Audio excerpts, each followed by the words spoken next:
The simple part that most people don't understand is that every thought we think and every word we speak is creating our future. When life calls us, that's when we have to answer. One of my thoughts about life is that only good lies before me. And I've been saying this for many years. So it doesn't really matter to me what happens in life, because I know it's going to be good. Need motivation? Watch a Top 10 with Believe Nation. Top 10, I got a top 10. Got my motivation high for my top 10. Gotta learn from the wise women and men. All my life, like na na na na. For my top 10, top 10, na na na na. This one's for my top 10. Hey, it's Evan Carmichael, and I make these videos because you are probably the most ambitious person in your circle, but you know you're capable of more. And you get that push by surrounding yourself with the best. So today, let's learn from one of the best, Louise Hay, and my take on her top 10 rules of success. Enjoy. Okay, let's kick it off with rule number 1. Be aware of your thoughts. The simple part that most people don't understand is that every thought we think and every word we speak is creating our future. It's as though our thoughts go out into the universe and are accepted and brought back to us as experience. Now that is a very simple thing, but most people don't get it. They don't understand it. They've never heard it before, and they think it's ridiculous. But if you can really accept the fact that every time you think a thought and every time you speak a word, you are literally painting your future, making your dinner, whatever you want to call it. You are creating. And you're creating your own life. And this is simple, but it's not easy to accept. But once you accept it, then you can start deliberately creating what you want in your life. And you begin to be aware of what you don't want in your life and how you are contributing to it. Now, I think this has been around forever, but for some reason in the last 20 years, the universe has wanted this to go out among all the people, or all the people that are ready for it. See, most of us just think, and we don't pay any attention to what we're thinking. We're just doing it. But that's something you need to train yourself to do, to begin to train yourself to be aware of what you're thinking. And one of the ways to do that is to periodically say to yourself, what am I thinking? Would I like this thought to create my life? Would I like to have the experience that this thought could bring to me? Now, it takes a while to do that, but even if we could begin on the smallest level to be aware of our thinking, we can start to make changes. Rule number 2, forgive yourself. A lot of people say, I don't want to look at the past. My childhood was miserable, and I never want to think about it again. Well, then it's very important that you start forgiving. Because forgiveness sort of wipes the slate clean, so that other things can come in. Yeah. Well, the tapping setup phrase, right, is even though I have whatever the problem is, I love and forgive myself. I accept myself. I love and adore myself, or I love and approve of myself. Yes. Right off. That's to me like the mirror work that I do, or have people do also, is to look in the mirror and look into your own eyes and start with something really simple but difficult, like I love you, I really, really love you. And most people can't do that at all because it's just too painful. They have all these messages back here that says you're no good and you can't be, and besides your makeup isn't on right, or you forgot to shave today or something, you know. But once you can do that, if you do it over and over again for a while, it's like you connect on a different level with that inner child who's been waiting for years and years and years for you to acknowledge it. And something happens, and I couldn't tell you what it is, but I have learned that the people who do their affirmations in front of a mirror make much quicker progress than other people. It's just, it pushes through. Rule number 3, serve others. When life calls us, that's when we have to answer. People say, how did you do everything that you did? Well, I answered the telephone and opened the mail and did what what was in front of me. And then life would give me something else to do and something else to do. And it's interesting because it's now been, I think, 25 years since I wrote the second book, You Can Heal Your Life. And in that period of time, that book alone has sold 40 million copies worldwide.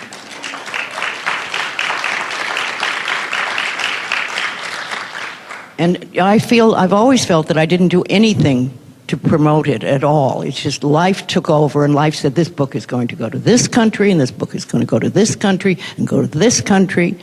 And it's gone many, many places all over the world. I even have 2 Chinese versions. There's the Chinese version of traditional China, and then there's the Chinese version of the Taiwan, which is the new China. You never know where life is going to take your work. And I think that it's important that you don't go into it to say, how much money can I make? Oh, I'm going to be rich. I've got to do this. Because books don't make you that rich. But what they do is open the world to you.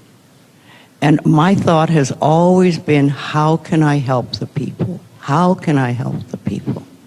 And I think if you come from that point of view, it becomes a lot easier. Rule number 4, express gratitude. Gratitude works a lot. If just being grateful for everything.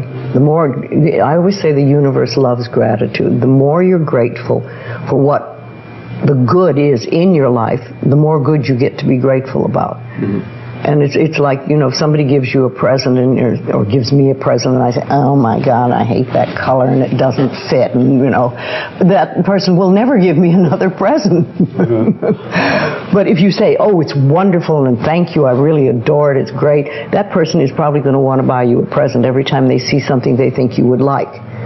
And it's like that with the universe. The universe loves gratitude. Also, if you want to have more self-belief and self-confidence, I've designed a special free program to help you get it, where I send you a video every day for 254 days. The research says it can take up to 254 days for you to build a new habit, and this program will help you get it. Once again, it's free, and the link to join is in the description below. I think that everything you think and everything you speak goes out from you into the universe and comes back to you multiplied. Loving yourself is the most powerful thing we can do. What good is a nice car if you are full of resentment all the time? Rule number 5, love yourself. For those of people that have tried to change their thinking but seem to be stuck, and can you give them some advice to help them to be more positive or to get through those places? Well, I don't think that they've been trying and they're stuck. I think they just haven't tried. Because if you will practice this, even a small amount, it makes a difference. I have a simple exercise I give everybody, and some people say, oh, that's so stupid, it's so silly. But I ask them to look in the mirror, especially first thing in the morning, and just look in their eyes and say their name and say, I love you, I really, really love you. And this is enormously hard for most people to do to begin with. But as you continue to do it, it makes a big difference. Mm-hmm. You see, life loves you. Life really loves you. But if you don't love yourself, it's very hard for life to bring you the goodies because you've got this wall up. Mm-hmm. So when you can learn to love who you are, and that's the way you were born. When you were a little tiny baby, and when I say you, I mean everybody listening to this, we all adored ourselves. We loved our bodies, we loved every part of ourselves. And then we started to listen to other people who told us we weren't good enough, or we didn't do it right, or no, no, no. And so we decided that maybe we weren't very good. And that's where we get all mixed up. But when we can get back to that point of just adoring this marvelous critter in here, then life says, oh, she's got it, let's give her goodies. Mm-hmm. And then the next step is to be very grateful about it. Yes. When you're really grateful, then they want to give you more. Rule number 6, open up to change. When I work with people, when I workshops or classes or anything, I always try to get people just to open their arms so that we can let the new in. Remember, this is the subconscious mind, and this is where we're holding. So this is saying nothing new will get in. So I always like to feel that I'm open and receptive to new ideas, and I'm willing to learn, and I'm willing to change, and I'm willing to grow. And sometimes I don't want to, and sometimes it hits areas that I don't really care to change at the moment. And, you know, that's always an area that I know is important for me to work on. Rule number 7, reevaluate your beliefs. To me, I think enlightenment is letting go of all the things we believe that are not benefiting us in life, or that are barriers to our life, to the good things in life, and to release them one by one and to think, I don't have to believe that anymore, or do I want to believe that anymore? And making a conscious choice. When we can understand that every single thing we believe has been a choice, and it may or may not be true. It can be true for you and not for you, because it's your belief system and your belief system, and then I have my belief system. I say a lot, that may be true for you, it's not true for me. I may not say that out loud, but people are doing things or saying things, and I think that to myself a lot. And also, it has nothing to do with me. Whatever's going, that has nothing to do with me, because I'm under the law of my own consciousness. This is my pathway, and you have your pathway, you have yours, everybody does. So we're all on a journey, and I think the more conscientious we are about it, and the more conscious choices we make, the better our journey is, or the easier, or the swifter, or we get more goodies, or we have better health. Rule number 8, have a positive mindset. If you have very strong beliefs within you that you don't deserve good things in your life, and a lot of people have that, then there can be delays. And sometimes people say, well, affirmations don't work. I've done them. But when they're doing, for instance, prosperity affirmations, and they've done some prosperity affirmations, and they say it doesn't work, nothing's happening. And I say, well, all right, how many prosperity affirmations did you do in a day? And they'll say 3, probably. And they say, all right, how many poverty affirmations did you do this day? And that could be 300, depending on where you're coming from and what is running through your mind. See, I have this, one of my thoughts about life is that only good lies before me. And I have been saying this for many years. So it doesn't really matter to me what happens in life, because I know it's going to be good. Rule number 9, accept your uniqueness. Remember, little tiny babies, when they're born, they absolutely adore themselves. And they're totally open, and they're full of love. They express themselves freely. They ask for what they want. They love their bodies from the top of the toe to the top of their head to the tip of their toes, and every point in between, including their own feces, which they'll gladly rub all over their bodies, because nobody's taught them guilt and shame. They know how wonderful they are. And then somewhere along the line, we get this idea that we're not good enough. And we start putting our tape measures around our waistline to tell us if we're acceptable. Or we read magazines that say we have to be a certain height or a certain weight before we're acceptable.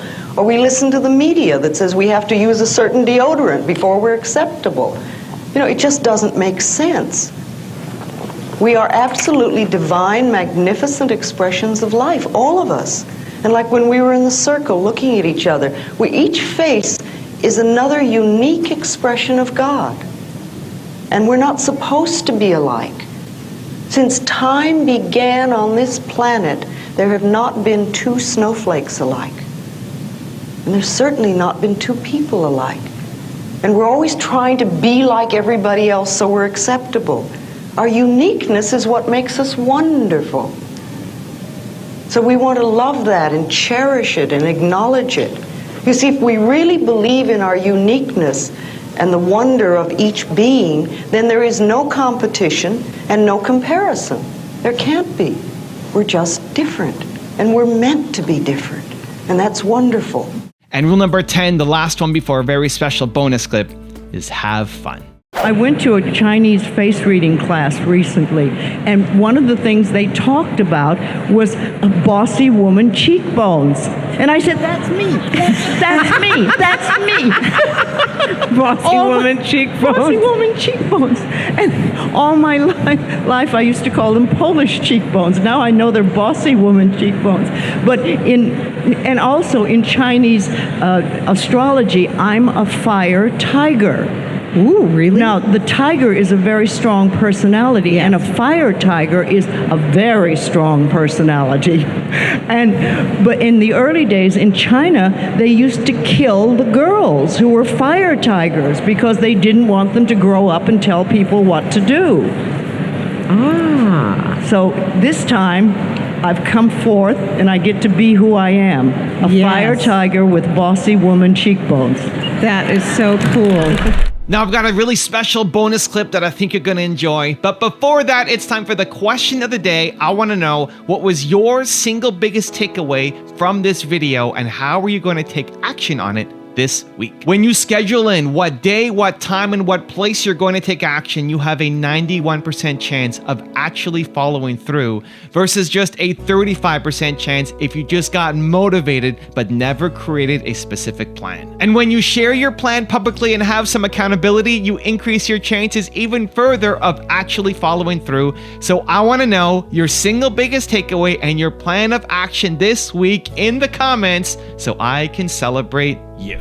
Every single thought we have or every sentence we speak is an affirmation. And it's either positive or negative. And it's going out from us and it's creating our experiences. However, when we talk about doing affirmations, what we're talking about is making definite positive statements to create something in our life or to remove something in our life. You see, if you stand there and say, I don't want this job, or I don't want this relationship, or I don't want these hips, or I don't want whatever, that does not get you what you want.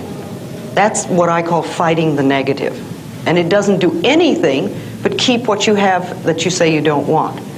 However, if you start saying and doing affirmations that I have a wonderful new job, or I have this most absolutely marvelous relationship, then you're beginning to create what it is you do want.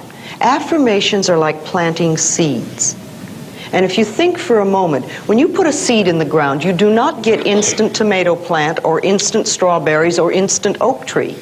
That seed goes in the ground and it has to germinate. That's the first thing, which means it breaks open its little shell. And little roots begin to go down. And it gets nourishment from the earth. And only then does the first little shoot come up through the ground. Now, when we're doing affirmations, too often people say, well, that isn't $1 million, and they stomp on that first little shoot. They don't give it a chance to grow. Doing affirmations is like planting a seed in the ground, and watering it is like repeating your affirmations. And you just keep doing them, and you keep doing them, and you keep doing them. And it doesn't matter whether you see the results or you don't see the results. And sometimes it just takes time. And too many people will do affirmations for 2 or 3 days and say, see, it doesn't work. You know, if everything happens in the perfect time-space sequence, and we want to trust that and we want to know that. So if you begin to do affirmations for yourself, and I think it's important that we do that on a daily basis, decide what you want and begin to do positive statements in present tense for what you want. You never want to say, I will have or I'm going to have, because if you do that, it keeps it in the future. And remember, if you say, I have a wonderful new apartment, and you're living in a dump, it doesn't mean that this is not a true statement. It means you are planting the seed that will germinate and grow and become the new apartment. So you just keep doing it, no matter where you are.